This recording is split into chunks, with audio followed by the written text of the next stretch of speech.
Hello friends, कल हमने पढ़ लिया थे 3 relation, symmetric, anti symmetric, transitive. आज हम पढ़ेंगे equivalence relation. Any relation on a set A that is a subset of A cross A is called an equivalence relation if it is reflexive, symmetric and transitive. कोई भी relation है, relation तो आपको अच्छे से पता है ना, रिलेशन मतलब क्या होता है, subset of Cartesian product. Any relation on a set A that is a subset of A cross ए, उसको हम इक्विलेशन रिलेशन कब बोलेंगे, अगर वो रिफ्लेक्सिव भी होगा, सिमेट्रिक भी होगा और ट्रांजिटिव भी होगा। ठीक है। नेक्स्ट है हमारे पास partially ordered relation. Any relation on a set A that is a subset of A cross. अब आपको रिलेशन तो क्लियर ही हो गया, रिलेशन मतलब सबसेट होएगा ए क्रॉस ए का, उसको हम बोलेंगे कि वो पार्शियल ऑर्डर्ड रिलेशन होगा अगर वो रिफ्लेक्सिव, एंटीसिमेट्रिक और ट्रांजिटिव होगा। देखो, इक्विवेलेंस के लिए 3 चीज़ होती है, रिफ्लेक्सिव, सिमेट्रिक और ट्रांजिटिव। और पार्शियल ऑर्डर रिलेशन के लिए रिफ्लेक्सिव होना चाहिए, एंटीसिमेट्रिक और ट्रांजिटिव। यहाँ पे सिमेट्रिक की जगह एंटीसिमेट्रिक है। एंटीसिमेट्रिक आपको याद ही होगा, अगर ए बी बिलोंग करता था, बी ए भी बिलोंग करता था, तो only condition when a is equals to b, तभी वो बिलोंग करता है। ये था एंटीसिमेट्रिक।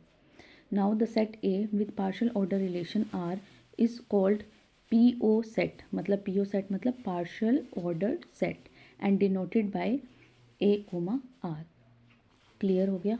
यानी कि किसी भी सेट को अगर पार्शियल ऑर्डर रिलेशन हम बोलेंगे आर पे, तो वो तब उसको क्या डिनोट, क्या होना चाहिए, वो सेट रिफ्लेक्सिव, एंटीसिमेट्रिक और ट्रांजिटिव।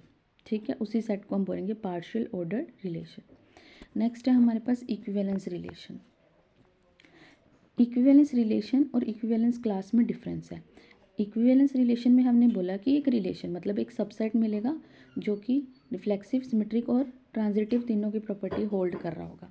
लेकिन इक्विवेलेंस क्लास में ऐसा नहीं है। इक्विवेलेंस क्लास में क्या है हमारे पास कि एक एस है जिसको हम इक्विवेलेंस रिलेशन बोलेंगे on a set a and a belongs to a, then the set defined and denoted as class of a. Equivalence class का क्या मतलब होता है, ये क्लास है ए की।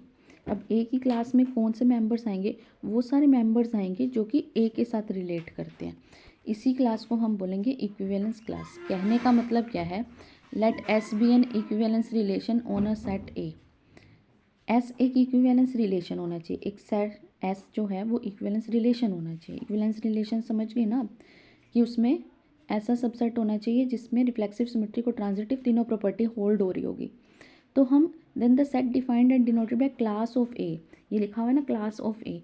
इस सेट के अंदर क्या आएंगे, वो सारे मेंबर्स आएंगे उस ए सेट के वो सारे मेंबर आएंगे जो कि ए के साथ रिलेट, स्मॉल ए के साथ रिलेट करें। तो इनका जो सेट आएगा, इनकी जो क्लास साइज, उसको हम कहेंगे क्लास ऑफ ए।